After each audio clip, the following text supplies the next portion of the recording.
Sí, doctora, yo ya tengo las notas completas. Ah, va. Eso me anima. Pero si alguien tiene algo por favor, mientras más rápido lo miremos, lo resolvamos, abran sus camaritas, por favor. Así de una vez tomo la fotita. Doctora, una Entonces, pregunta. sí. Para la nota del caso, solo nos vale como las preguntas que hacemos con usted, no el trabajo. No, si se dan cuenta, ustedes siempre, si ustedes no hacen el trabajo, tienen punto 10 menos. Su nota no es la que tienen, la nota del corto que hago, no es la que tienen en el internet, son punto 10 y en algunos casos punto 15 menos. Lo podemos, cuando quieran, lo podemos revisar en sus exámenes, porque yo todo lo archivo, sus exámenes los archivo, ahí está. Entonces, si ustedes no me ponen, yo miren, uno no debe hacer las cosas porque le pongan puntos. Claro, si de paso ponen puntos, qué bueno. Es un aliciente, ¿verdad? Es un estimulante. Pero uno debe hacer las cosas para aprender. El caso sí le doy valor. Punto 10, no más. Sí, Willy. Doctora, usted la semana pasada me dijo que le recordara sobre mi nota de la hidrólisis enzimática. Sí, es cierto. Pero, ¿sabes qué, Willy? Al final nos quedamos porque así tú miras que te la ponga, ¿ok? Está bien, doctora, Nos gracias. quedamos al Doctora, final, sí. disculpe, y yo tampoco tengo Dime. la nota de la hidrólisis. Va, entonces se quedan los que no tengan notas. Se quedan y miramos de una vez eso, ¿ok?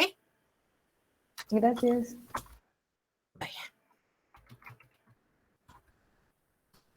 Bueno, entonces, ¿alguna otra comentario? Los que no tengan nota de algo, se quedan al final y miremos y chequemos de una vez, resolvamos eso, porque si no, se va pasando y de verdad, tantas cosas, aunque lo anote, híjole, yo tengo muchos problemas aquí en mi casa, tengo la mamá de mi esposo está aquí en coma. Entonces, eso es bueno que se los diga y les voy a decir porque de repente, y si sucede algo, no les voy a poder dar clase el miércoles o qué sé yo, voy a tener que suspender por algún motivo, porque yo aquí estamos en esa situación. Tenemos un hospital armado allá abajo de mi casa. Entonces, en esas cuestiones estoy, por si tuviera que ausentarme, no sé qué va a pasar. Y bueno, al final, pues miremos lo de las notas hoy mismo para que no se me vaya complicando, ¿eh? Porque ahorita estoy pensando en mil cosas. Bien, entonces, gracias. Solo voy a poner el pantallazo de rigor.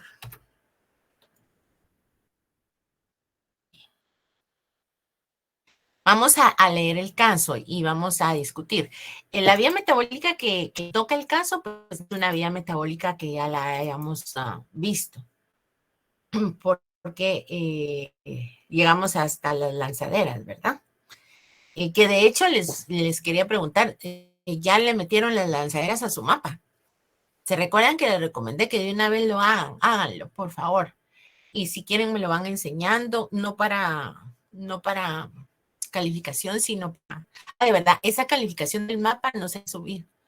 Si tengo tiempo más tarde, no para puntos, sino me van enseñando para orientación, ¿ok? Entonces, y otra cosa que les vuelvo a recalcar, si ustedes lo dejan todo para el final, no van a entender el mapa, pero si lo van haciendo paso a paso, van a ver que va a ser una gran ayuda para aprender a entender la bioquímica. Bien, solo vamos a esperar que vuelva a compartir la pantalla porque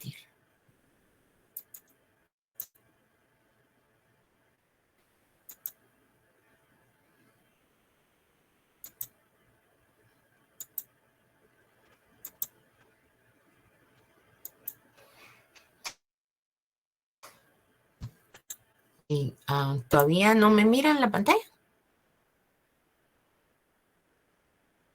Ya, doctora, ya la vemos. Muy bien. Bien, entonces vámonos con el caso. Este caso clínico es de un paciente de 28 años que llega pues en un estado comatoso al hospital, ¿verdad? Y es llevado por los familiares, quien dice que durante el transcurso de ese día refirió náusea en la tarde, presentó 2 vómitos que se asociaron con mareos y dolor de cabeza, por lo cual se fue a descansar. Posteriormente trataron de levantarlo porque se durmió y cuando se despertó estaba confuso, con incoherencias y con problemas para respirar. Por eso llamaron a los bomberos, quienes ya lo encontraron sudoroso. Sí respondía a estímulos dolorosos, pero probablemente había perdido la conciencia, aunque aquí no se dice, ¿verdad? Pero sí él debe haber llegado con un estado comatoso al hospital. Cuando llegó al hospital, pues la esposa fue la que tuvo que responder a las preguntas de rigor del médico. No tiene una enfermedad instalada precedente. Y lo único que llama la atención es que es un fumador crónico, ¿verdad? De 2 cajetillas diarias. Lo peor de esto es que lo fumaba en el lugar de trabajo, que es un pinchazo, que no tiene ventilación, ¿verdad? Y que es un negocio. Así que en los signos vitales, pues la presión está relativamente normal, la frecuencia cardíaca está aumentada, la respiratoria también, tiene un peso de 62 kilogramos. Si estaba estuporoso, tenía una saturación de oxígeno de 99. Fíjense, llama la atención, ¿verdad? Esa saturación de oxígeno tan alta. La respiración rápida y profunda y tenía un llenado capilar de 3 segundos. El abdomen pues no presentaba ningún signo ni síntoma que llamara la atención.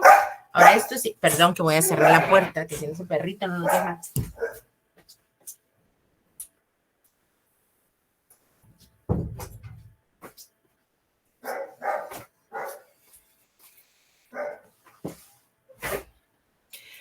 Esto llama mucho la atención. Miren los niveles de carboxihemoglobina. Obviamente, para hacer niveles de carboxihemoglobina, los doctores ya tenían en mente un diagnóstico. Y dada la presentación de todos los signos, pues decidieron investigar carboxihemoglobina. Ahí vamos a hablar qué es la carboxihemoglobina. Normalmente debemos de tener valores muy por debajo de lo que tenía, de más o menos un 1 o un 1%, más o menos. Y aquí tenía 40%. Y pues con esa edad decidieron hacerle este tipo de exámenes y encontraron que sí tenía un poco de edema cerebral. Estaba inflamado el cerebro, ¿verdad? Le hicieron una tomografía y ese fue el resultado. Así que se le diagnosticó intoxicación por monóxido de carbono y se le ingresó al intensivo, ¿verdad? ¿Qué fue lo que le hicieron en el intensivo? Pues primero hubo un control de las vías aéreas y se le aplicó también oxigenoterapia al 100%. Soluciones endovenosas hipertónicas, que eso es importante en esto, ¿verdad? Que notemos que eran hipertónicas. Esto es para que hubiera una presión osmótica, perdón, aquí sería osmótica, a nivel circulatorio. Que eso lo vamos a discutir más adelante, para disminuir la presión intracraneana y tenía control cardiovascular y neurológico. Se le hizo una consulta al Centro Nacional de Intoxicaciones y con el resultado de la tomografía y la carboxihemoglobina, pues se le dio tratamiento en cámara hiperbárica en el hospital militar. Aquí se hace mención a eso porque no van a creer que cualquier hospital tiene cámara hiperbárica. No, o bueno, actualmente creo que ya hay muchos más hospitales con cámaras hiperbáricas, pero no era un aparato que se tuviera de común hace algunos años. La cuestión es que esta cámara hiperbárica que vamos a discutir qué es, se le dio tratamiento a 2.5 atmósferas de presión durante 30 minutos y luego se le disminuyó a 2 atmósferas por 90 minutos más. Dios, el examen neurológico era normal y evoluciona satisfactoriamente y nos presenta secuelas neurológicas. Aquí están los valores de carboxihemoglobina, ¿verdad? Que es de 0 a 1.5 por ciento. En fumadores se puede esperar un valor un poquito más alto. Y así es como vemos que en fumadores debería ser del 4 al 9%. Vales por arriba del 50% pueden, bueno, obviamente provocan inconsciencia y la mayoría de veces la muerte. Así que el caso en general, aquí está todo, ¿verdad? Y aquí hay unas preguntas de discusión que ustedes tuvieron que haber investigado. Solo vamos a explicar un poquito a grandes rasgos. Déjenme ubicar alguna imagen de mi interés para poder explicar lo que quiero explicar. O espérenme, es que está mi computadora, así que se me desconfiguró toda. Les cuento.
Bien, vamos a tratar de encontrar una imagen adecuada para la cadena respiratoria, que de hecho, pues en teoría lo primero que ustedes tienen que meter a su mapa metabólico, ¿verdad? La cadena respiratoria.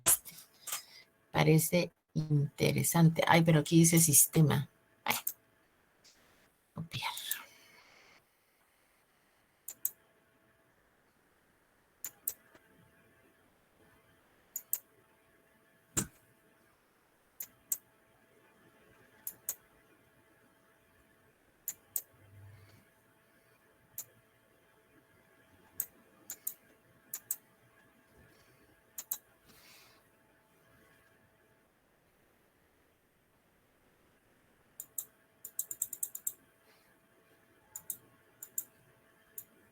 Bien, miren, esta es la cadena respiratoria.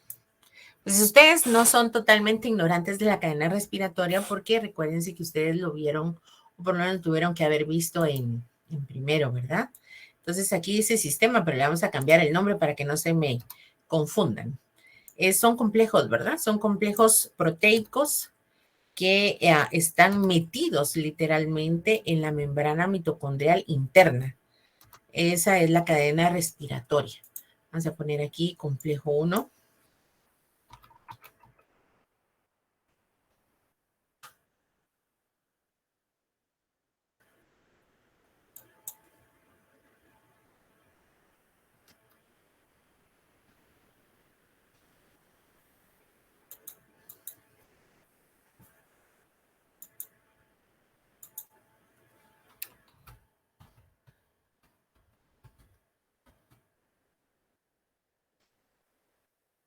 es complejo 2.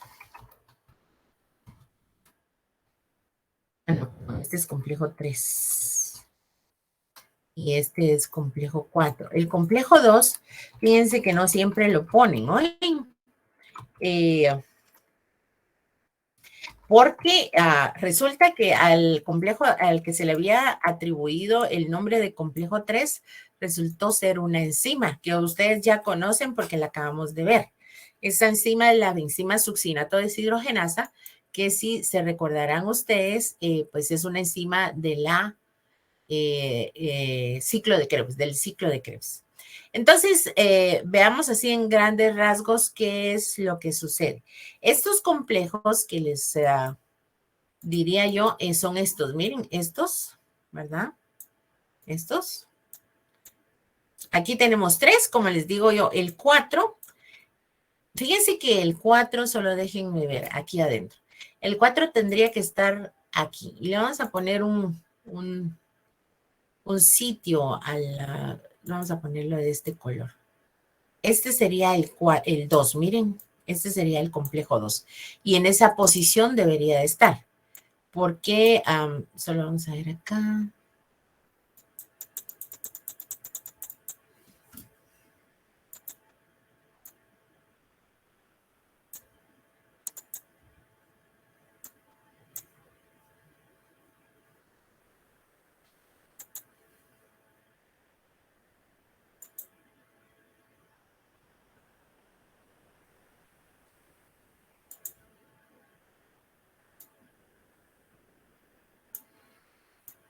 Fíjense que no lo puedo rellenar.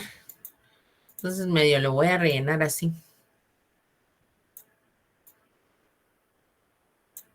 Porque como es una imagen, ese sería el complejo, o déjenme rellenarlo con esto. Doctora, donde dice color 2, ahí lo puede rellenar. Así. Color 2, vamos a ver pues.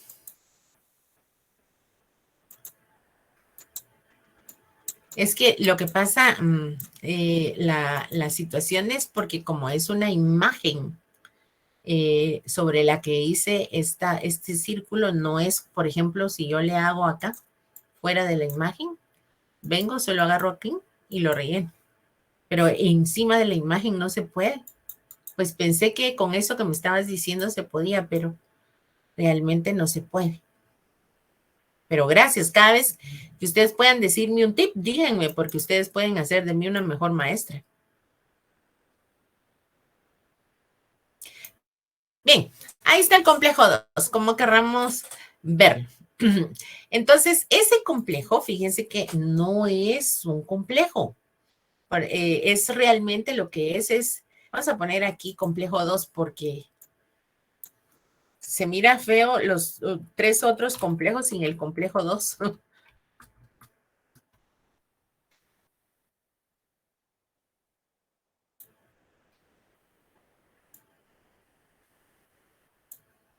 Bien, entonces, ay Dios, bueno, ahí que se quede. El complejo 2 resultó que no era tal cosa, era una, espérenme, porque ya vi que aquí se me borró el complejo.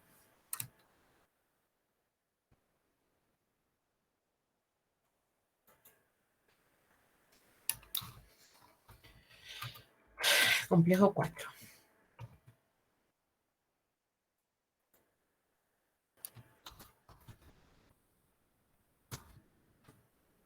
Complejo 2. Bueno, entonces resultó que describieron esto como un complejo, pero después se dieron cuenta de que era una sola enzima, no era un complejo. Y después se dieron cuenta de que esta enzima era la misma que actuaba en Krebs, en el paso de de succinato a fumarato. Y que en esa reacción, si se recuerdan ustedes, se genera un Fa. Entonces, déjenme decirles a grandes rasgos lo que es la cadena respiratoria. Como les digo, es un complejo son complejos proteicos insertos en la membrana mitocondrial interna que tienen como función recibir los electrones que han sido capturados por NAD. Estos, ¿verdad? Por NAD y por FAD. En realidad, ahorita pues solo hemos visto electrones capturados en cómo se llama, en las vías metabólicas por FAD, los hemos visto solamente. Esperen un momentito, ¿qué pasó aquí? ¿Qué pasó?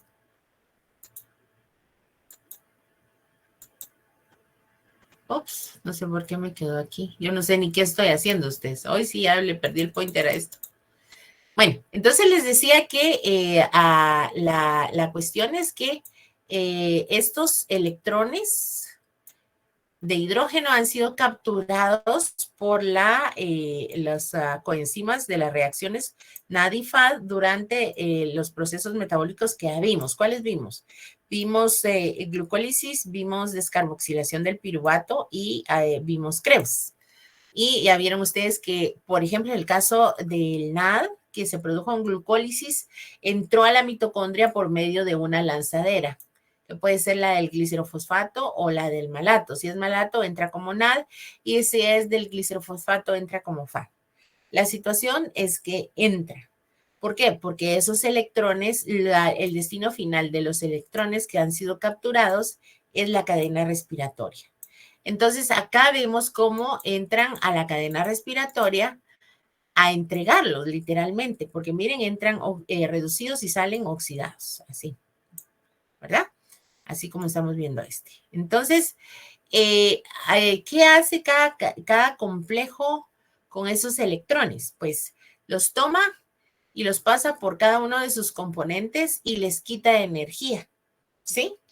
Lo que es el complejo 1, el complejo 3 y el complejo 2 hacen eso con esos electrones. Los agarran, les quitan energía y luego se los van trasladando. Ahora, entre el complejo 1 y el complejo 3, porque ahorita no hemos hablado profundamente del complejo 2, hay un componente móvil que es que es la coenzima Q. Esta coenzima Q, pues ya saben ustedes de dónde sale. Si no han olvidado, pues sale de ahí ¿qué? Del ácido pantoténico. No, esperen. No, este sale de otra vía. Perdón, estoy un poquito confundida. Entonces, la coenzima Q de hecho sale de uno de los intermediarios de la formación del colesterol, de la síntesis del colesterol. De ahí sale coenzima Q. Bien, entonces la situación es que los electrones una vez entran al complejo 1, se les quita energía, cuando ya se les quitó la energía se lo pasan a la coenzima Q y la coenzima Q se lo traslada al complejo 3, no pasan por el 2, ¿ok? Ahora miren, el 2 si se dan cuenta yo no lo metí dentro de la membrana, si lo dejé por el lado de adentro como asociado a la membrana, pero no está inserto en la membrana y así es como está. El complejo 2 hace lo mismo con los electrones y ya que le quitó energía, se lo va a pasar al complejo 4. Y también aquí hay un transportador. La diferencia entre la coenzima Q, que es el transportador entre el complejo 1 y 3, y el citocromo C, que es el transportador entre complejo 3 y 4, es que el citocromo C es hidrosoluble, entonces no está metido dentro de la membrana, miren. Y la coenzima Q es liposoluble, ese sí está metido dentro de la membrana. Ahora, ¿cuál es la finalidad de esta situación de que se chivoleen los electrones? Prácticamente. Bueno, la finalidad es que al final de la cadena, fíjense que tiene que haber oxígeno aquí suficiente para que esos electrones que llegan hasta el final se unan con el oxígeno y empiecen a formar moléculas de agua. Entonces dicen ustedes, pues si son electrones, ¿cómo van a formar agua? Si para que formen agua tiene que ser electrón y ¿cómo se llama? Electrón y protón.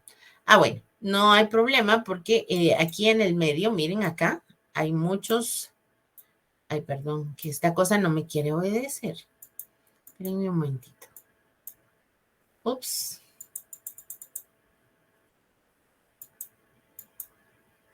Aquí adentro hay muchos protones. Entonces, Porque esos protones se están liberando de un montón de reacciones que están habiendo. Recuérdense que hay miles de millones de reacciones por segundo en nuestro organismo. Bueno, algunas de estas reacciones liberan protones. Entonces, cuando los electrones llegan aquí al final de la cadena, se unen con los protones y después se unen con el oxígeno y entonces ya forman agua. Claro que como el oxígeno tiene valencia 2, tienen que ser 4 para que se unan. Primero se unen estos 4 con 4. No, perdón, estos son los que llegan hasta aquí, ¿verdad? Los electrones. Los cargados negativamente se unen con 4 protones y ya están listos para unirse con el O2. Y entonces lo que generan son 2 moléculas de agua. No sé si está claro esto. Si tienen duda, me preguntan para resolver. ¿Claro? Va. Entonces, Sí, veamos claro. adelante. La aplicación de esto y luego... Bueno, ok. Entonces, así es como se genera agua. ¿Cuál es el resultado de la cadena respiratoria? Agua. Y ahora ya entendemos por qué cuando no hay suficiente oxígeno, el piruvato no entra a la mitocondria con regularidad. ¿Por qué? Porque lo que viene a continuación forzosamente necesita oxígeno. Porque si se dan cuenta aquí, el último componente de la cadena respiratoria es el oxígeno. ¿Ya? Entonces, si no hay suficiente oxígeno, ¿para qué va a entrar el piruvato a la mitocondria? No es, y si se dieron cuenta, no es que no pueda entrar. Sí puede entrar, ¿verdad? Definitivamente sí puede entrar. El problema es que no, no debe entrar, porque ¿para qué va a entrar? Si no va a encontrar un oxígeno, el cual cumpla su función al final de la cadena respiratoria. Bueno, complejo 2. El complejo 2 hace exactamente lo mismo que el complejo 1. Atrapa electrones, pero que vienen de FAD. Pero exactamente les voy a decir, no cualquiera es FAD. Es el FAD que se origina en Krebs entre el paso de succinato a fumarato.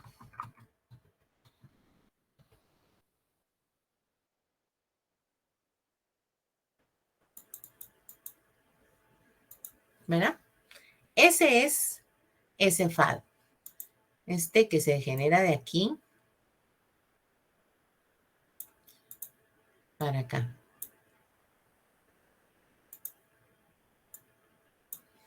Ese es este, miren.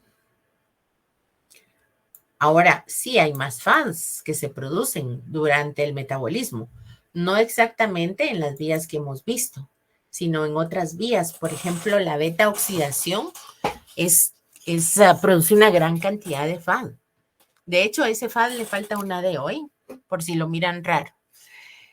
Bueno, entonces el complejo 2 atrapa ese FAD, el de succinato a fumarato. Miren cómo fue de complejo entonces, a ver, porque primero pensaron que era un complejo y que era el que recibía los FAD, pero después se dieron que ni era cuenta que ni era complejo, que era una reacción de Krebs y que esta pues producía ese FAD y era el que entraba por ese punto. Así que este complejo a la larga, pues el pobrecito ni existe, ¿verdad? No existe el complejo 2, por esa razón. Ahora, ¿qué hace el complejo 2? ¿O qué hace este FAD en esta reacción? Prácticamente entra directamente a unirse la coenzima Q, o sea, el transportador entre el complejo 1 y el complejo 3. ¿Y a dónde lo lleva? Pues al complejo 3. Y en el complejo 3, pues pasa lo que pasa con los electrones, le quitan energía, luego se lo pasan al citocromo 6, citocromo 6 se lo pasa al complejo 4. Y cuando llegan ahí, se unen con los protones y el oxígeno y ya tienen nuevamente agua. Así que bajo todas luces el resultado de la cadena respiratoria es agua. Ahora, fíjense lo que está sucediendo. En tanto, los electrones van rebotando de complejo en complejo.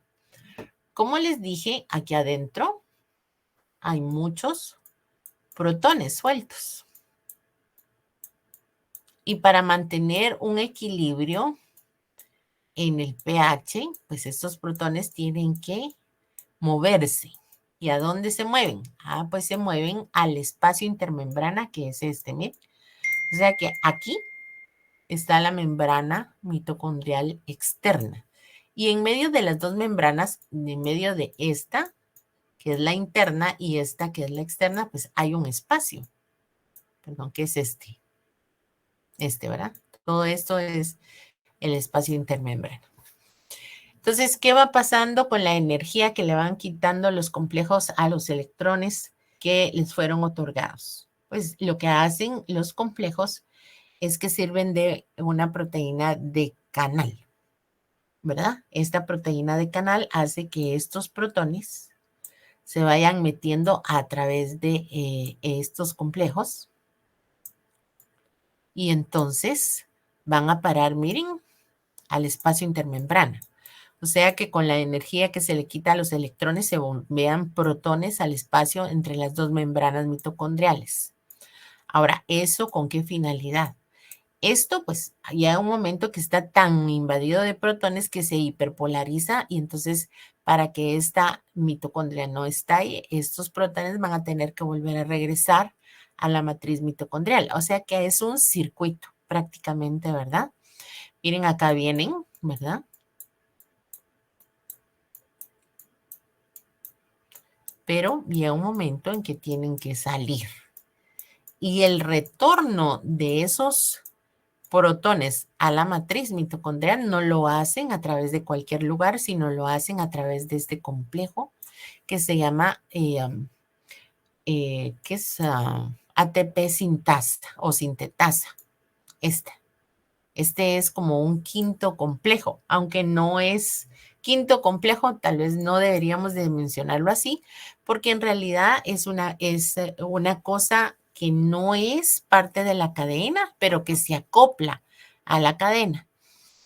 Entonces, cuando regresa, este retorno de protones genera muchísima energía.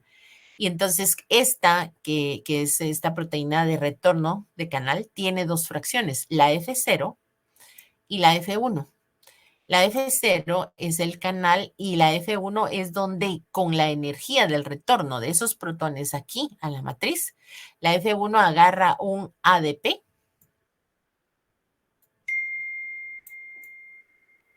y un fosfato inorgánico. Recuérdense que, perdón, vamos a componer ese fósforo que parece R.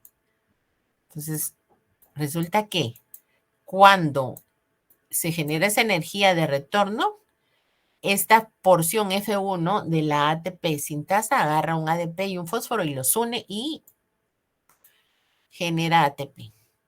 Entonces, cuando vimos las vías metabólicas que hemos visto como glucólisis y también ciclo de Krebs, hablamos de producción de ATP a nivel de sustrato, ¿se recuerdan? Entonces, con eso, y cuando los vimos, yo les dije, hay dos formas de producir ATP o de producir energía. A nivel de sustrato, y esta es la otra forma, a nivel de fosforilación oxidativa. Obviamente, les voy a decir, ¿cuál es la que da más, perdón, quién es la que proporciona más ATPs? Pues esta que estamos viendo ahorita, ¿no? La de la fosforilación oxidativa. Ahora, cuando nosotros decimos, bueno, por cada NAD H que se forma, se generan 3 ATPs. Y por cada FAD H que se hace, que se forma, se generan 2 ATPs. Es más, en sus cuadernos dice que realmente no son 2 ni 3, sino que son 2.5. Y aquí en la FAD, en realidad es 1.5, creo. Pero miren, nosotros, esto obviamente, decimos, ¿cómo se puede generar medio ATP? No es que se genere medio ATP, sino que no concluye la formación con un FAD, sino dos FAD proceden a la casi formación de 2 y un NAD ayuda a la casi formación de 3. Pero para fines prácticos les voy a decir, nosotros usamos el conteo entero, ¿verdad? Decimos que NAD impulsa la formación de 3 ATPs y FAD2. ¿Y eso por qué es así? Bueno, no es muy difícil de entenderlo porque miren, aquí estamos viendo que NAD entrega los electrones desde el complejo 1. Entonces hay bombeo de protones en el 1. Sí, digamos, estos son los electrones que están entrando. Estos entrada de electrones generan bombeo de protones en el 1, en el 3 y en el 4.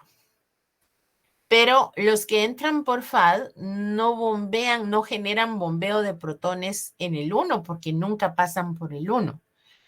Y ya vieron que incluso les dije que ¿cómo se llama? Les dije que aquí el complejo 2 no está metido en la membrana. Entonces, es lógico pensar que ahí no hay ningún bombeo, ¿verdad? Entonces, los que entran, que vienen de FAD, que proceden de FAD, esos electrones solo bombean en el complejo 3 y en el complejo 4. Por eso hacemos estos conteos, ¿verdad?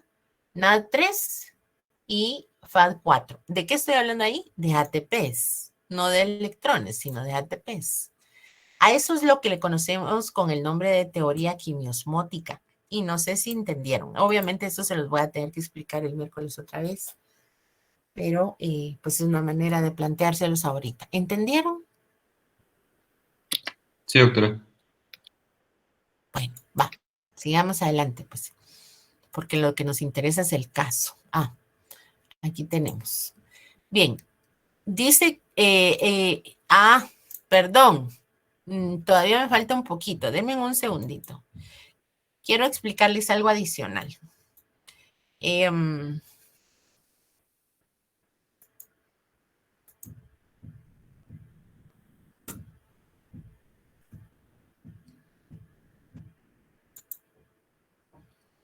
Resulta que aquí estamos hablando de otro tópico que ustedes todavía no han manejado. Digamos que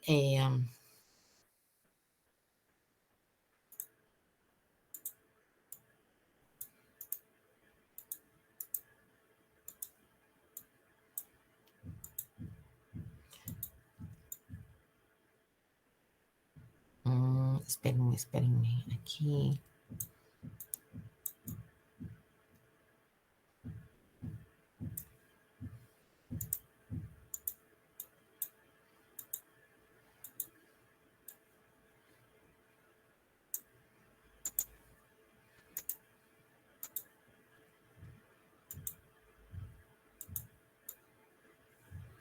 Bien, fíjense que esto que están viendo aquí es una representación muy mala, por cierto, pero ustedes digan que está buena porque no podemos hacer mega dibujitos. Esta es una molécula de hemoglobina.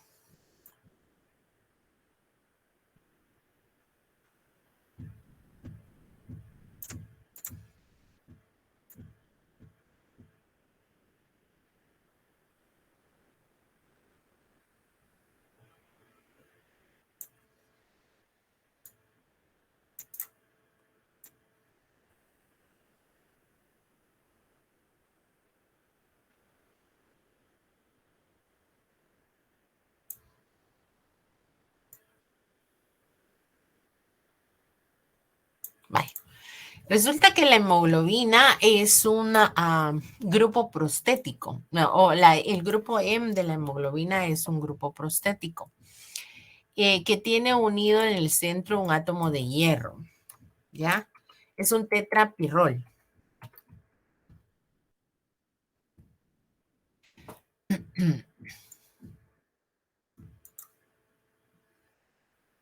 Y esto está unido a estos enlaces en la punta de los anillos pirrólicos son nitrógenos, Entonces el hierro está unido a esto.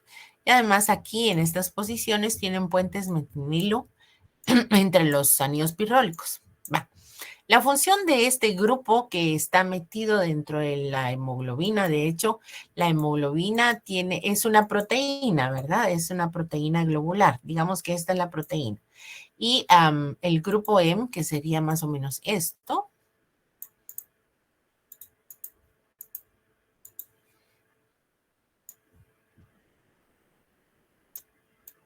estaría metido aquí, en la parte interna unida a las cadenas de la proteína globina. Y este sería el grupo M, por eso se llama hemoglobina, ¿verdad? Entonces, aquí en el hierro, en el hierro central del grupo M, se pega el oxígeno, ¿sí? Ahora, ¿cómo funciona esto? Bueno, si estamos viendo que esto fuera la proteína globina, la que está en rojo, resulta que el M debería de estar unido a la parte proteica de esta manera también, ¿verdad? Así está anudado. Y o sea, así está metido el grupo M dentro de la cadena proteica. Espérenme, voy a quitar este color y lo voy a poner de otro color para que no nos vayamos confundiendo. Entonces aquí el M. Ahora, dentro de una de las uniones, resulta que está metido el oxígeno. ¿Ya? El oxígeno va ahí, metido aquí, en las uniones. Ahí borré el tetrapirrol porque, o sea, el anillo pirrólico, porque para poner el oxígeno, ¿verdad?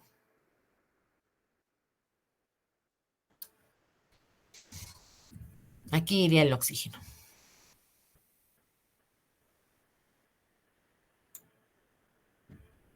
Pero el oxígeno, se recuerdan ustedes, tiene valencia 2, ¿verdad? Entonces el oxígeno entra en esa posición algo torcido. Miren. Así como sesgado. Y eso es como un poquito incómodo, pero una vez logra entrar no hay ningún problema. Y así es como se transporta el oxígeno a través de la sangre hasta llegar a los tejidos periféricos, ¿ya? Metido dentro del grupo M, amarrado directamente al hierro, y esta conexión es entre el hierro y entre la cadena de aminoácidos de la proteína globina, ¿verdad? Si se dan cuenta. Ahora, ¿por qué estoy mencionando eso? Porque ahí ese es el lugar específico donde tiene que ir el oxígeno. Pero resulta que si nosotros estamos expuestos a fuentes de monóxido de carbono, ahí sí que de chute se mete el monóxido de carbono. ¿Cómo es la fórmula de monóxido de carbono? Pues ya saben ustedes que es CO, ¿verdad? C doble enlace O, aquí. Entonces, el monóxido de carbono entra relativamente fácil ahí. Ahora, así como entra de fácil, es fácil desplazarlo. ¿Ok?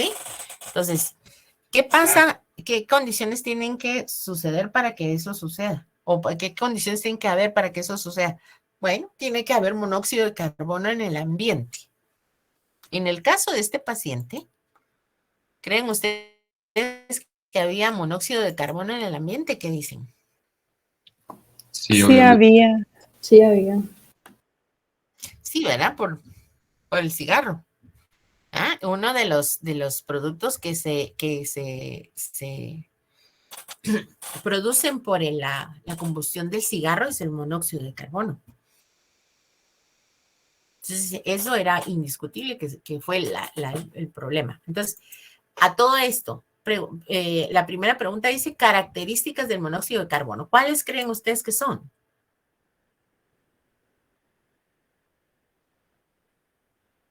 ¿Qué es? ¿Un líquido, un sólido, un gas? ¿Qué es? Es un gas sin color e inoloro.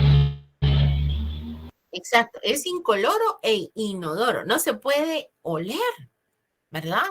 Es lo único que sí es que provoca un dolor de cabeza espantoso. ¿Cómo se produce la intoxicación por monóxido de carbono? A ver, ¿cuáles serían condiciones que nos podrían producir una intoxicación por monóxido? Un lugar no muy ventilado. Ese es uno. que esté cerrado, no esté ventilado, el tiempo de exposición, ¿qué otra cosa? Tal vez un incendio. Ah, bueno, eso sería una forma de... Sí, un incendio, obviamente. Cuando miren ustedes en las películas que se está incendiando el bosque de San Pedrito y que se muere el protagonista o está a punto de morirse el protagonista es porque se está aspirando monóxido de carbono. Bien, entonces decíamos que esté cerrado, que no esté ventilado y el tiempo de exposición. Esas son condiciones que pueden explicar una intoxicación. Ahora, describa las fuentes exógenas de producción de carbono. Que cuando estamos hablando de fuentes, son fuentes ajenas a nuestro organismo. Entonces yo les diría, si estamos hablando de fuentes exógenas, ¿será que hay fuentes endógenas? Monóxido de carbono. ¿Investigaron eso?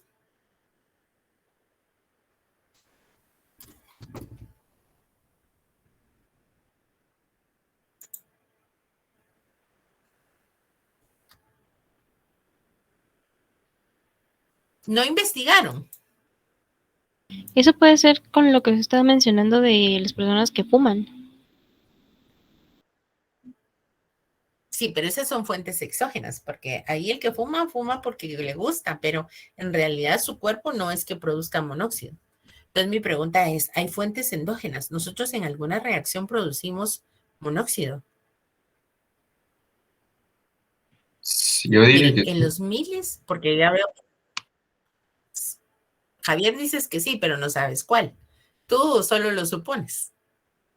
Bien, miren, si les Derivado del preguntan una metabolismo. fuente exógena, sí, hay una reacción en todo el metabolismo. De los miles de millones de reacciones que se dan, una produce monóxido. ¿Oyen? Y es en la degradación del grupo M. Cuando se está degradando, o sea, se está descomponiendo, por decirlo de alguna manera, el grupo M se genera monóxido. Pues es la 21 que hay. Es muy, muy chiquita y la cantidad de monóxido que produce es muy chiquito también. Así que cuando estamos hablando de fuentes endógenas, en ejemplos. Fumar cigarros sería una. ¿Cuál sería otra? Incendios sería otra. Ya lo mencionaron. ¿Cuál otra? Tal vez el smog que expulsan los automóviles. Sí, eso es correcto. La combustión de En motores, fábricas ¿verdad? también por los hornos. También fábricas. Sí, exacto. También en las casas, fíjense que se produce monóxido de carbono en los sistemas, bueno, en nuestras casas no, porque nosotros no tenemos sistemas cerrados donde se fabriquen climas artificiales dentro de la casa, ¿verdad? Pero en Estados Unidos, por ejemplo, esa es una de las necesidades que ellos tienen porque son climas demasiado drásticos. Cuando hace calor hace demasiado calor y cuando hace frío hace demasiado frío en el mismo lugar. Entonces tienen sistemas de calefacción o de climatización interna a base de gases, de combustión de gases. Entonces, ahí puede ser también una manera o una fuente exógena, ¿verdad? De monóxido de carbono. ¿Cuál? Ahora, con todo lo que les expliqué, porque todavía no hemos hablado de la toxicidad, ¿cuál encontraron ustedes que es el mecanismo por el cual el monóxido de carbono induce toxicidad?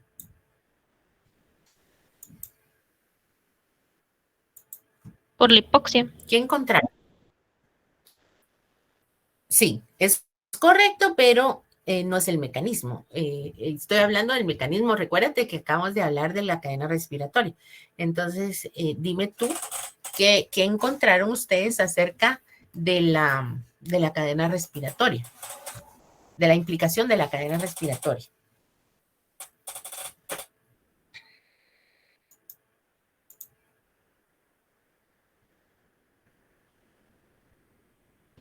Pero lo que yo recuerdo era cuando se une ¿cómo se llama? El monóxido, que se une a la hemoglobina. Entonces se afecta el transporte de oxígeno y la función Esa es mitocondrial. una, sí, exacto, sí, eso correcto, sí, es cierto. Pero ¿alguien más tiene otra respuesta que tenga que ver con la cadena respiratoria? Yo encontré que actúa como inhibidor del complejo 4, deteniendo la respiración. El complejo 4 se inhibe. ¿Y saben por qué? Porque ahí hay un grupo pirrólico muy parecido, les voy a decir, a este. O sea, el complejo 4 tiene una estructura muy parecida a esta, y ahí, cuando no está libre este espacio, miren, los electrones no tienen dónde aferrarse. Entonces, ahí queda bloqueado el complejo 4. Entonces, por un lado, son dos mecanismos diferentes, pero son similares. Diferentes, pero similares, ¿verdad? La hemoglobina se bloquea aquí, ya saben ustedes. Y el complejo 4 se bloquea también de una manera similar aquí. Entonces, no hay respiración celular. Cuando hay intoxicación por monóxido de carbono, no hay respiración celular por eso. Ok. El cuadro clínico de intoxicación por monóxido, descríbanme el cuadro clínico, las signos y síntomas, ¿cómo los miran? Sería dolor de cabeza, mareo, debilidad, náuseas, vómitos, dolor de pecho Sí. y estado mental alterado. Sí, así es, correcto. Bien, ese es el cuadro clínico. Y dependiendo de la cantidad del tiempo y qué tan reducido es el espacio y tan poco ventilado esté, será el nivel de afección neurológica que se alcance. El cuadro del síndrome neurológico tardío. ¿Qué es y cómo se realiza el diagnóstico? A ver, ¿qué encontraron de el síndrome neurológico tardío?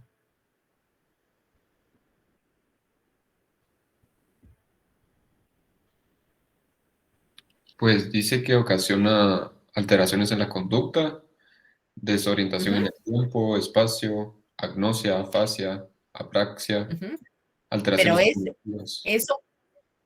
¿eso cuándo? Porque mira, se llama síndrome neurológico tardío. Ujú. Sí, pero es que tú me dijiste todos los síntomas, pero no me dijiste lo más esencial. El hecho es que este es una serie de síntomas que se presentan un mes después de que el caso pasó. Ya incluso el paciente estaba bien. El paciente pasa una recuperación y se da como recuperado, ¿verdad? Pero de repente un mes más tarde empieza con los síntomas de la nada, a esos síntomas que tú describiste. Y ese es el síndrome neurológico tardío. ¿Ok? Por eso es necesario usar la cámara hiperbárica. Y les voy a decir, ¿alguno tiene idea de por qué se usa la cámara hiperbárica? ¿Por qué no se usa oxígeno?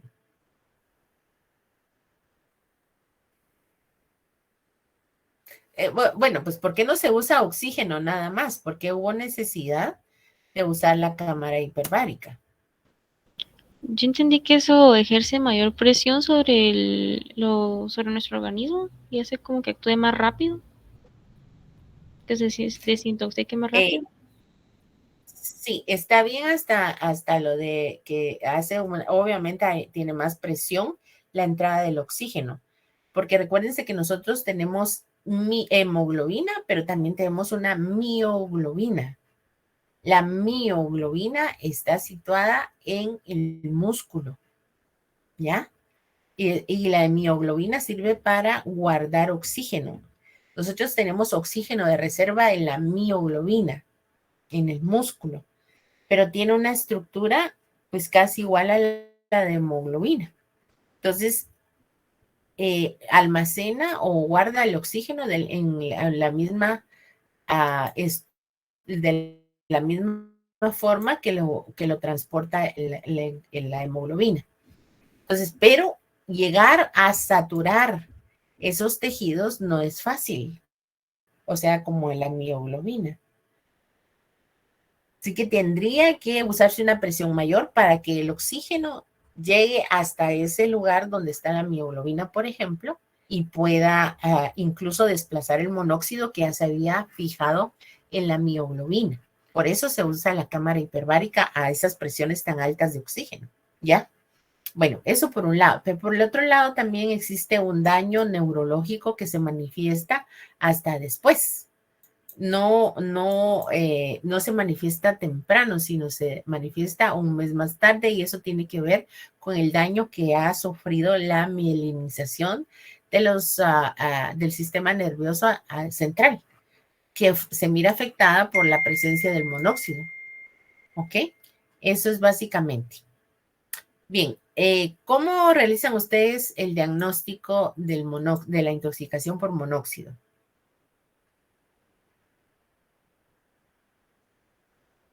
Como siempre por la anamnesis, desde el motivo de consulta y la historia de la enfermedad, donde pues los síntomas concuerdan con con el cuadro de la intoxicación por monóxido y un examen físico. Sí, pero aquí lo más importante es el dosaje de carboxihemoglobina, porque podemos tener intoxicación por muchas cosas más. Pero cuando ya encontramos un monóxido de carbono muy elevado en sangre, entonces decimos lo que le pasó fue por intoxicación por monóxido, ¿verdad? No, ¿cómo se llama? No, todo el cuadro clínico, la interrogación, los signos que presenta el paciente de intoxicación pueden asociarse a otras cosas, intoxicación por otras cosas, pero específicamente por monóxido de carbono, sí sería la dosis o el dosaje, así se llama, de carboxihemoglobina, que sí se puede medir. Dice, explique el tratamiento adecuado de intoxicación por monóxido, incluyendo los últimos adelantos al respecto. ¿Cuál sería el tratamiento entonces? Perdone, antes de que pasemos a la 9, además de los niveles de carboxihemoglobina, también se podría utilizar lo de la tomografía cerebral, o es específicamente los laboratorios que se hizo. No, porque podemos tener intoxicación, edema cerebral. Fíjense qué paradójico. Todo lo que estamos viendo ahorita, yo lo estoy viviendo aquí en mi casa con mi suegra. No por intoxicación por monóxido, sino porque ella tuvo un derrame cerebral. Entonces, tiene edema cerebral, obviamente ella está en coma, ¿verdad? Pero ¿cómo se llama? Y si yo miro una tomografía con edema cerebral, puedo decir, esta paciente pudo haber tenido un accidente cerebrovascular, o sea, un derrame, porque el nombre técnico científico del derrame es accidente cerebrovascular. Puede ser un accidente cerebrovascular con sangrado o un accidente cerebrovascular sin sangrado. Entonces, si yo miro una tomografía con edema cerebral, porque yo abajo tengo varias tomografías con edema cerebral, pero yo no puedo decir esto es una intoxicación por monóxido. Básicamente lo que le está pasando a mi suegra es que tiene un derrame, ¿verdad?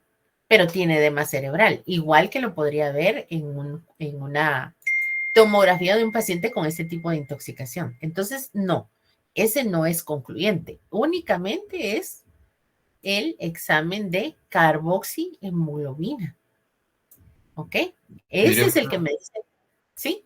Y también podría utilizarse un espectrofotómetro. ¿Para qué? Para la oxigenación de monóxido de carbono, para identificarlo.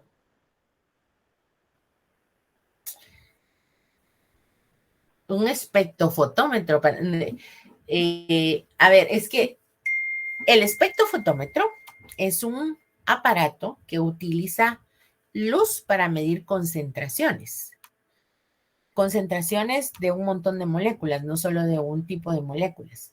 Entonces, cuando estamos hablando del espectrofotómetro, estamos hablando de que se nos sirve para medir un montón de cosas. De hecho, cuando te dicen que hicieron un dosaje de carboxiemoglobina, es porque probablemente lo que están usando para averiguar ese nivel de monóxido de carbono en sangre es un espectrofotómetro. Y de hecho, nosotros usamos espectrofotómetros en la práctica clínica, cuando estamos en modalidad presencial. Aquí, pues, no estamos en modalidad presencial, pero vamos a tener un laboratorio virtual donde les vamos a enseñar qué es el espectrofotómetro y cómo funciona. Pero de hecho, el espectrofotómetro lo usamos para medir un montón de cosas, no solamente monóxido, sino para medir bilirrubinas, para medir ácido úrico, glucosa, lo que se te ocurra, lo podemos medir con espectrofotómetro. Entonces, ese solamente es el instrumento, ¿ok? Bien, entonces, ¿en qué íbamos? En la 9, ¿verdad? El tratamiento para la intoxicación. Lo primero que tenemos que hacer es, obviamente, retirar al paciente de la fuente de intoxicación. En este caso, de su cuartito, ¿verdad? De su pinchacito. Número 1, proporcionarle que, díganme ustedes, pues, ¿qué pusieron? Oxígeno. Y segundo, Hay que sería lo proporcionarle. que habló de la cámara hiperbárica, que es básicamente oxígeno presurizado. Ok, sí, eso si la intoxicación fue muy severa, porque fíjense que si no fue muy severa, ¿y cómo podemos saber si fue severa? Pues tenemos que averiguar cuánto tiempo pues, pasó expuesto dentro de ese cuartito, ¿verdad? Y si fue mucho tiempo, pues tenemos que pensar que ese paciente probablemente sí va a tener secuelas a largo plazo, como el síndrome neurológico tardío, entonces usar cámara hiperbárica. Pero de común no se usa la cámara hiperbárica, porque probablemente se dieron se dieron cuenta a tiempo, estoy cruzando las palabras, se dieron cuenta a tiempo, ¿verdad? Para poderlo tratar, o sea, no tuvo un coma tal vez tan profundo. Pero no, perdón, en el caso del paciente sí tuvo un coma profundo, pues esto que él le llevaron a la cámara hiperbárica. Entonces, esta se usa eventualmente, dependiendo de la cantidad de tiempo expuesto, qué tan no ventilado estaba ese cuartito o el lugar donde se intoxicó, ¿verdad? Todo eso tiene que ver. Pero lo primero es retirarlo. Número 2, oxígeno. Oxígeno a través de, ¿cómo se llama? De una cánula de oxígeno. Y ¿cómo se llama? Si tiene edema cerebral, también hay un tratamiento. ¿Alguien tiene idea de qué se le da cuando tiene edema cerebral?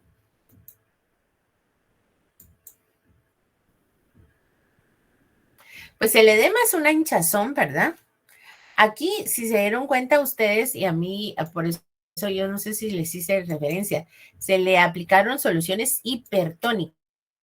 Cuando uno aplica una solución, o sea, que se le pasa un suero que esté más concentrado, eso es para que, recuérdense que donde hay más concentración, tiende a, y si está separado un medio que está muy concentrado de uno que no está tan concentrado, el agua pasa a través de una membrana semipermeable como es la membrana de las células. Entonces, si nosotros podemos circular en la sangre una solución hipertónica, obviamente va a actuar de atrayente la concentración de la sangre, va a jalar agua de los tejidos. Y eso es con la finalidad de deshinchar, ¿verdad? Por decirlo de alguna manera, porque esa agua que está edematizando, o sea, hinchando esos tejidos, salió de la sangre salió. Si no, ¿de dónde? ¿De dónde sale la sangre, el agua que hincha los tejidos? De la sangre. Entonces, aquí se usa un método contrario, ¿verdad? Se hiperconcentra la sangre para que el agua se desplace desde los tejidos hacia adentro de la sangre, con tal de diluir la sangre, ¿verdad? Esa es la cuestión. Pero si hay necesidad, también se puede usar antiinflamatorios como el manitol. El manitol es una especie de monosacárido que se infiltra en la sangre para que haga exactamente lo mismo. El mannitol lo que hace es jalar el agua de los tejidos hacia adentro de la... Obviamente esto, miren, no van a creer como así como es 2 más 2 son 4.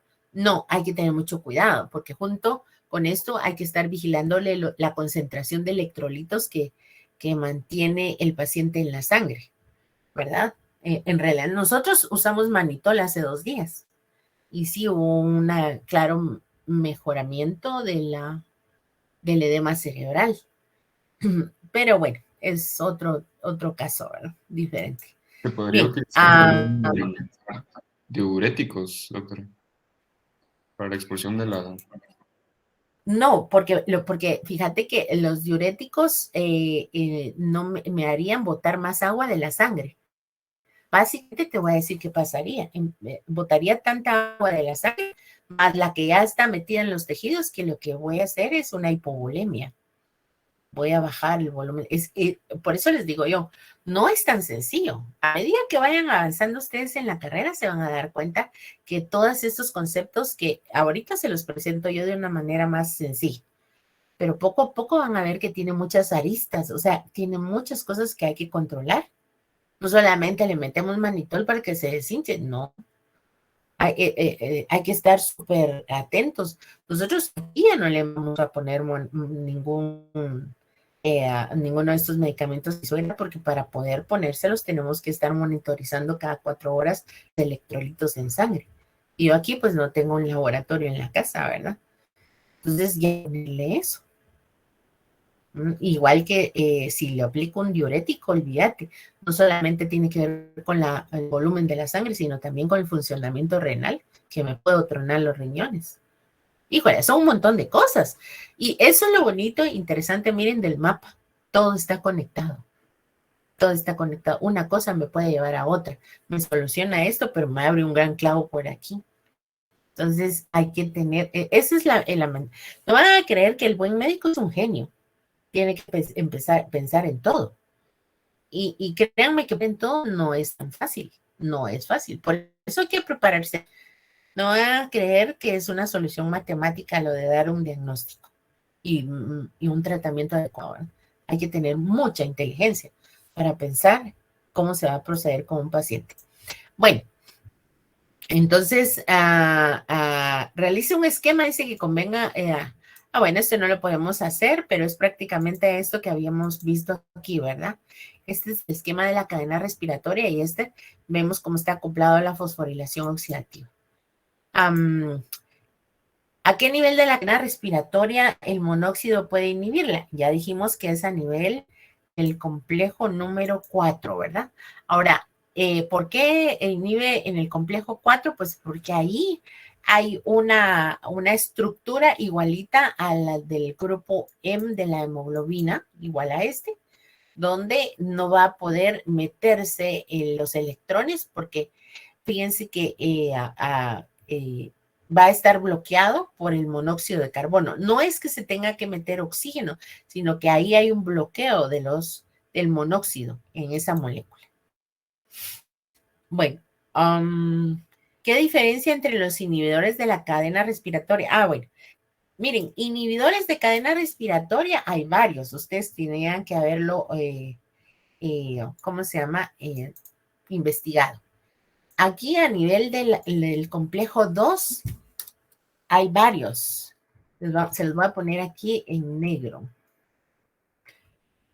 Piericidina A, amobarbital, rotenona, compuestos mercuriales y esteroides.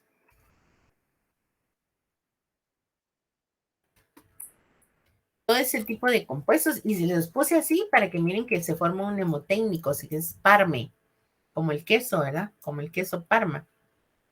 Este es parme. El parme significa piericidina A, amobarbital. En realidad no solo el amobarbital, sino todos los barbitúricos. El amobarbital es un barbitúrico. La rotenona, compuestos mercuriales y esteroides. Esos son los que inhiben al complejo 1, ¿verdad? El complejo 2, ¿ustedes investigaron cuáles inhiben al complejo 2? Díganme cuáles inhiben al complejo 2 y al complejo 3.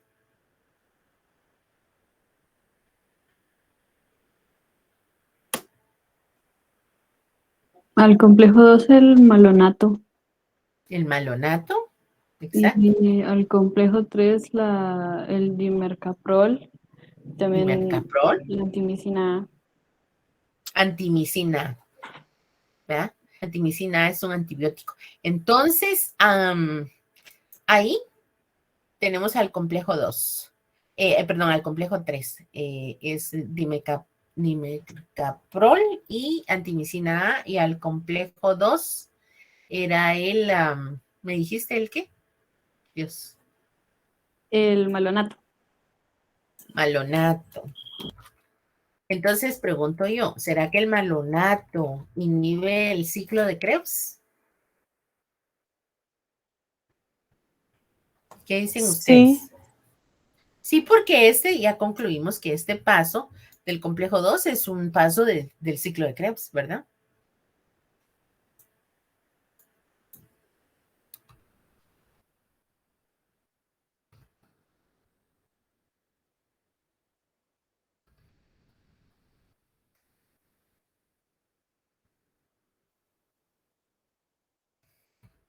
Ahora el complejo 4 lo inhibe. ¿Cuáles? El ácido sulfhídrico, el monóxido de carbono y cianuro. Sí, el ácido sulfídrico es HS, ¿verdad? Sí. Monóxido de carbono. ¿Y cuál? El cianuro. Cianuro.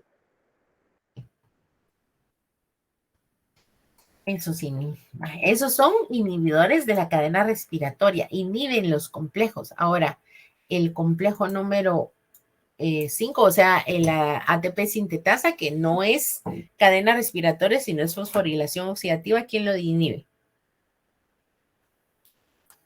Inhibidores, no desacopladores, inhibidores de la fosforilación oxidativa. ¿Cuáles son? La atractilosida Atractilócido. sí, y el oligomicina. Exactamente. Y, perdón, solo voy a componer aquí.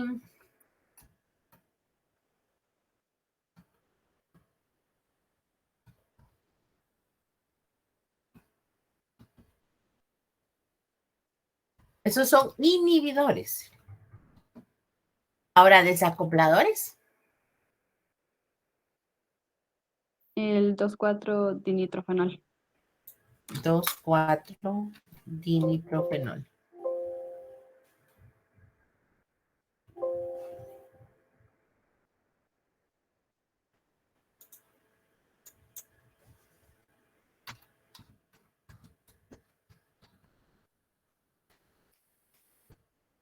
Ahora miren, inhibición no es tan difícil de entender.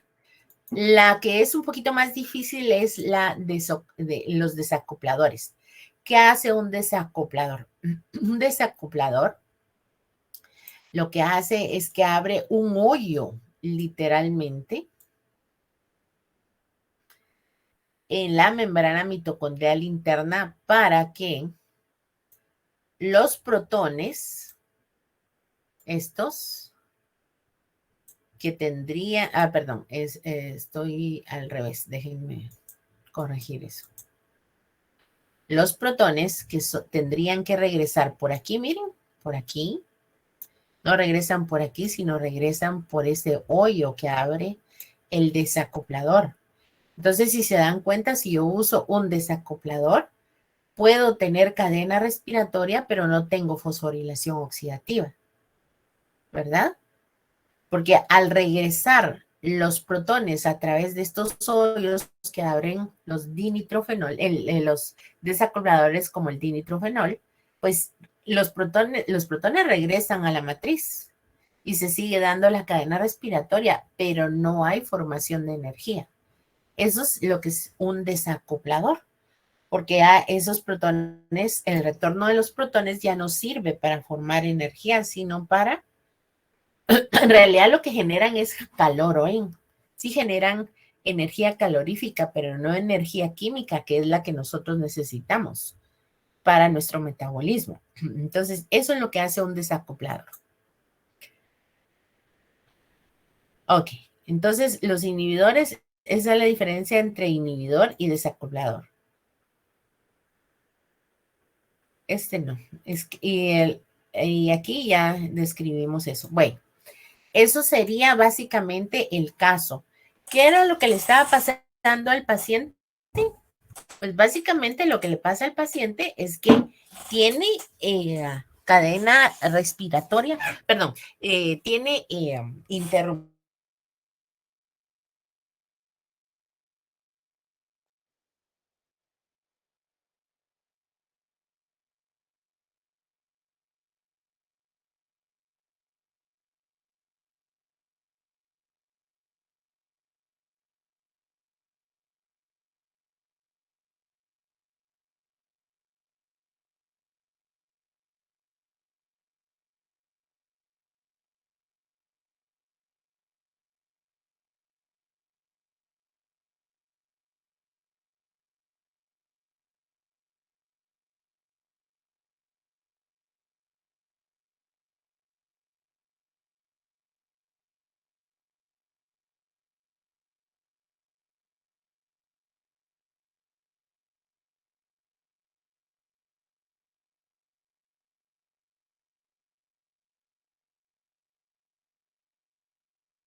Perdón, tuve un problema con la conexión, así que me desconecté involuntariamente.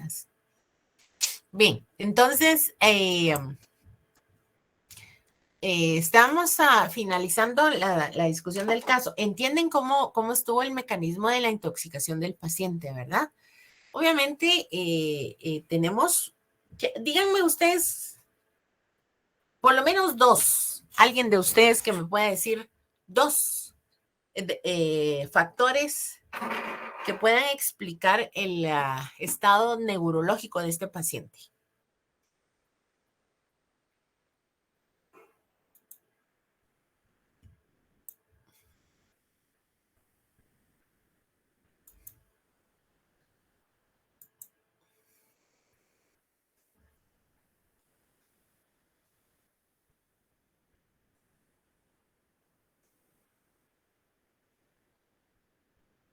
Sí me escucharon, ¿verdad?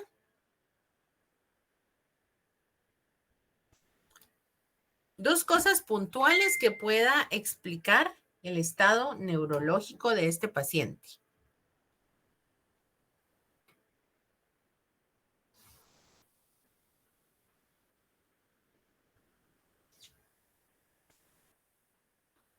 Les voy a decir uno de los dos. Uno podría ser la falta de oxigenación. ¿Y la número 2? ¿Qué se está dejando de producir con todo esto?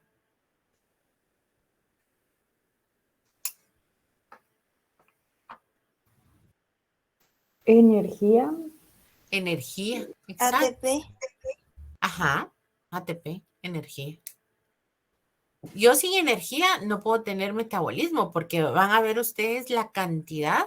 Bueno, ya vimos que, por ejemplo, en la fase 1 de la glucólisis necesitamos gastar energía.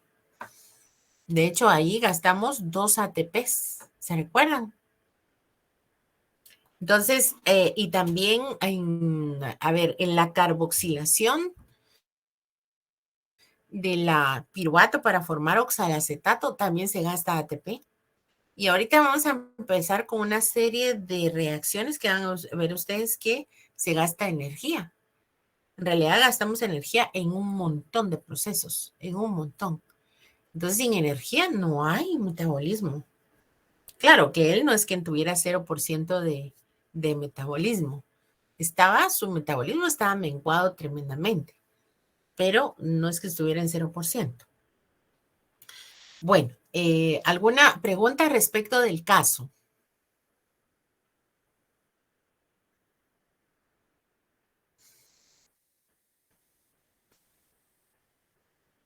¿No?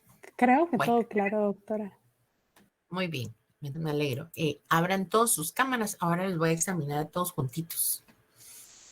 Y me ponen, por favor, en el asunto, ya saben, mi dirección de correo.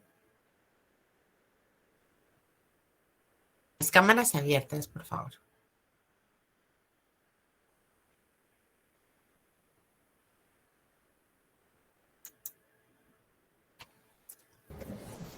Doctora, solo que la cámara de mi compu no sé por qué no está funcionando. ¿Será que me puedo conectar desde el teléfono? Ujú, sí.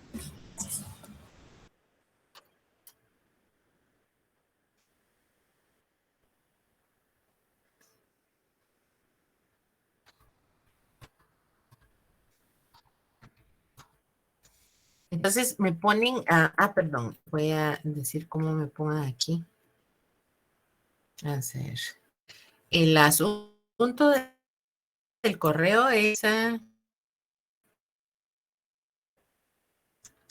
primero ponen, ¿qué? El grupo, ¿verdad? Grupo 53,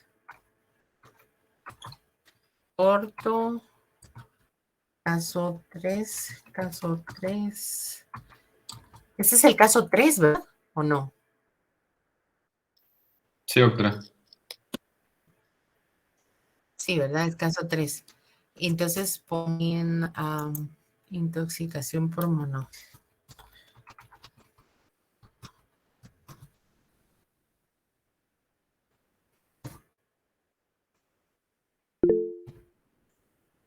Ahí está. Bien. Entonces, todos con la cámara abierta, por favor. Si no me la cámara, no hago el examen.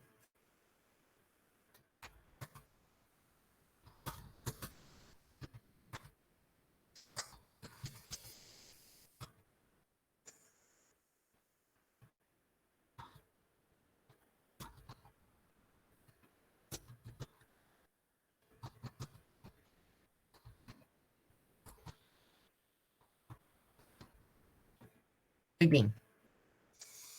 Les voy a poner la pregunta, se las voy a dictar oral y de una vez se las pongo escrita para que no me digan, no la oí, no repítamela, ahorita va.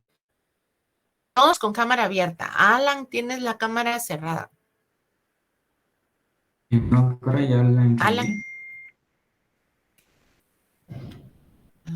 ¿Dónde estás? Está encendida. Ahora te miro. Bueno. Ok. Muy bien. Por ejemplo, Daniela, compónme tu cámara porque solo te miro el copete.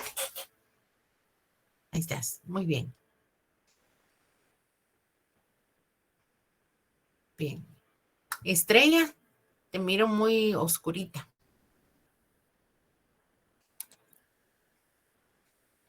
Pregunta número 1. ¿Cómo se llama el complejo que está bloqueado en una intoxicación por cianuro?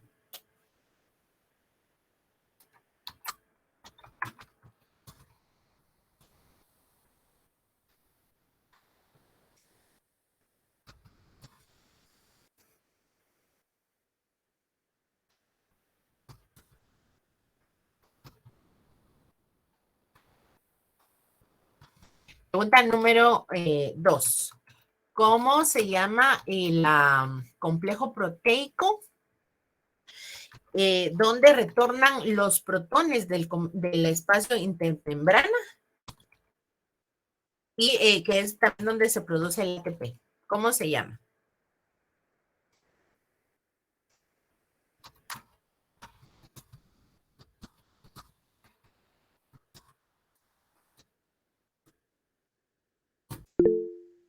Pregunta número 3.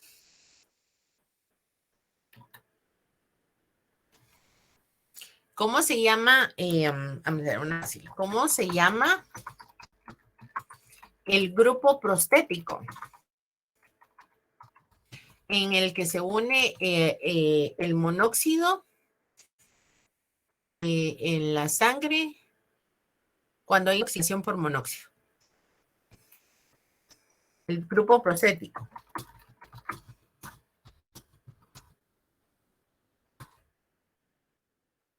Doctora, a un compañero se le fue el internet. Ay, jole. Bueno, después le hago un examen oral. Bueno, doctora, fue a mí, disculpe, ya pude volver a entrar. Va. Ok, esa es la tercera. Esa es la tercera. Pregunta número 4. Sí, ¿cómo se llama el grupo prostético al que se une el monóxido en la sangre? Cuando hay una intoxicación por monóxido, ¿verdad? Pregunta número 4. Díganme,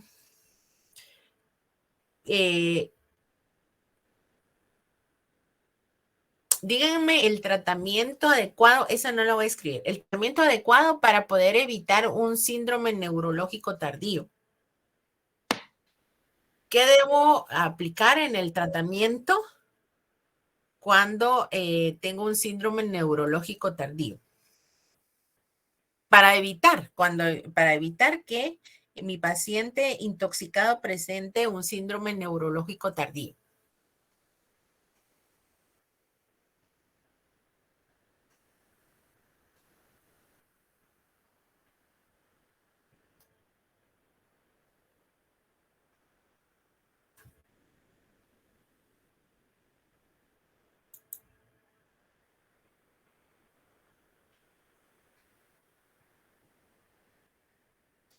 Ok, bueno. Me lo pueden mandar ya. Perdón. Me lo mandan por grupo. Ahorita, primero, solo me manda el grupo número 53. Todo el 53, mándenmelo ahorita, por favor. Solo pregunta, doctora. Fueron 4 preguntas, ¿verdad? No 5. Solo 4. No, Okay. Solo 4. Sí.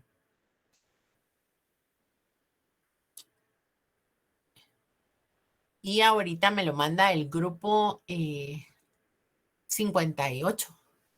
Por favor.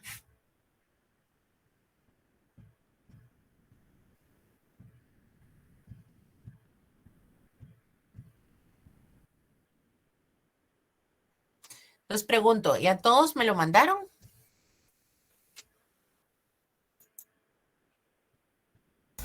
A mí me falta escribir todavía a las 4. Ahorita voy. No, ya no tengo tiempo. Aquí el examen es rapidísimo. Ya. Va, mándalo pues. No me pueden retardar, mis exámenes son fáciles, relativamente fáciles, pero tienen que mandármelo rapidito. Muy bien, entonces niños, hasta ahí sería el día de hoy la reunión. Nos vemos, no sé si nos vemos el miércoles, pero si no nos vemos, yo avisaré hoy para que puedan meterse con otro catedrático a recibir su clase. Pero si no ha pasado nada, pues primero Dios nos vemos. ¿De acuerdo? De acuerdo, doctora. Muchas gracias. Bendiciones. Que tenga buen día. Gracias, muy doctora. amable. Nos vemos. Feliz día, doctora. Adiós, Sí, adiós. doctora, gracias. Adiós. Gracias, doctora. Felicidades.